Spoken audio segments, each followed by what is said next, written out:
Hello again. I wanted to talk to you today about making the most of things with your person with dementia.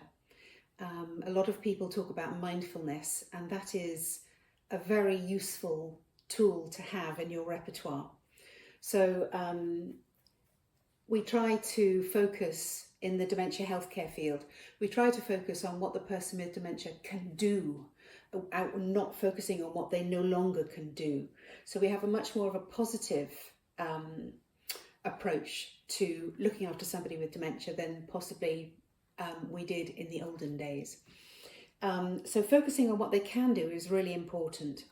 So let's take a very simple example. Let's say laying the table. Let's say you're the carer, the wife is the carer, and the husband has dementia.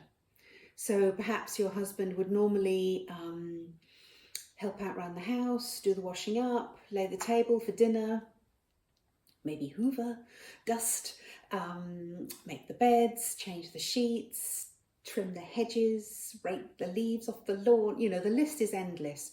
But as dementia progresses, they may no longer be able to do all those things.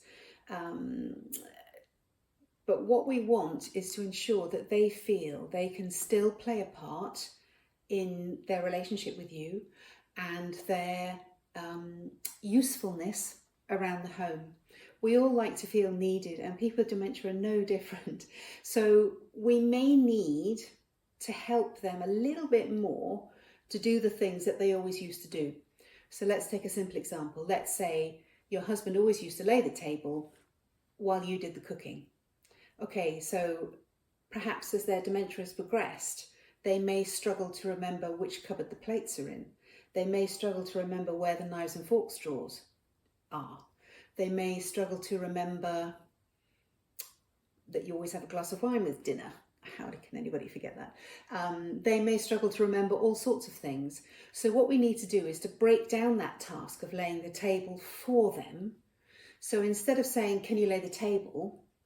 You might want to say, there are the knives and forks, there are the plates, and there are the wine glasses. It would be lovely if you could lay the table for me. So you notice that none of that was a question. It was more of a statement, because questions are a bit like sitting in the mastermind chair for somebody on Mastermind on TV. So it takes them longer to process the question, longer to process an answer. So try to avoid asking questions and just say statements.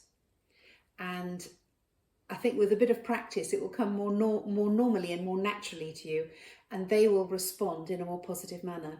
So by breaking down that task of laying the table, you might want to sit them down at the table. The napkins would be there, the table mats would be there, the knives and forks would be there, and the glasses would be there, and they can then lay the table. Now that in itself would be a brain exercise for them.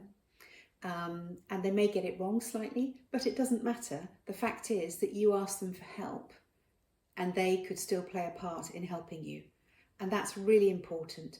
I'll talk about this at another time, but how you make your person with dementia feel is absolutely the takeaway key message I want these little bite-sized chats to leave you with. So how you make them feel is the aim of the game. Okay, we need to focus on that. I'll talk more about that in another tape. Thank you.